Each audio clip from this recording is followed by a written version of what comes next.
My friend that I let to live in my apartment rent-free told her colleagues that I was abusing her, so I made it come true and booted her out. I have my own 2-bedroom apartment that used to belong to my uncle. I made a friend during my uni years I'll call Mary. Mary had quite a hard home life, too long to detail here. I let her know that if she ever needed my help, she could always rely on me no matter what. When we graduated I asked her to move in with me rent-free. She tried to pay but I knew she had a lot of debt trying to pay for uni, so I told her no and to spend her money freeing herself from it. She was so thankful for this, and I loved having her live with me. We never fought about anything. Both of us have the same cleaning habits and TV interests, so there's never any arguments over the remote or who has to take out the bins, etc. Tonight we were out at a super fancy restaurant in London as Mary had finally paid off the last of her debt, secured herself an amazing promotion at her job, and also finally passed her driving test. All these achievements in the same month were more than deserving of an award, so we splashed out. It was me, Mary, 4 of her work friends, and 2 friends we've known since uni. It was a great night, until I handed Mary a card saying amazing she is and how lucky I am to have her as my best friend, with quite a bit of cash inside to put towards her first car. She started crying and thanking me and we hugged for a long time. When she pulled away I told her I was so proud of her for kicking life in the butt, becoming successful,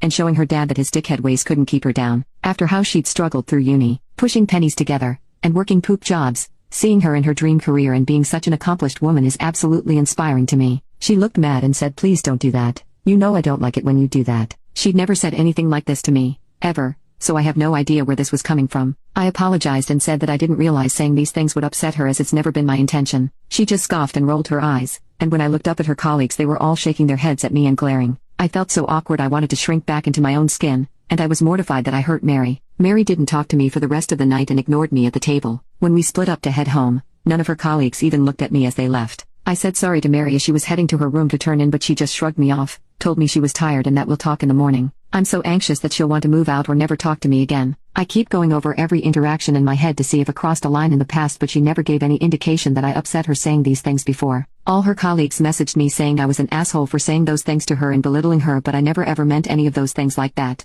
Update 1, 6:30 a.m. So I'm even more confused than ever right now. After staying up all night and being constantly on the verge of tears, I finally heard my roommate moving around the kitchen, so I went to talk to her. She acted totally normal and started talking to me about some drama at her work while I just stood there kind of unsure what was happening or what to do. So I apologized again. She looked up at me in confusion and said, "Why are you sorry?" I reminded her of last night and how mad she was. Then she laughed and said it doesn't matter, don't worry about it, and then continued making breakfast. I asked if I'd stepped over a line last night, if the money was too much and if I made her feel inferior, and she said nope. We're cool. It doesn't matter. I think everyone just misunderstood the situation and you're taking things to heart a little too much. I just am even more confused than ever. I told her about her friends texting me, telling me that what I said was belittling and that I was an asshole, and she just shrugged and said they probably misread things and she'll talk to them. But I'm just so winded. I'm so tired because I haven't slept because I thought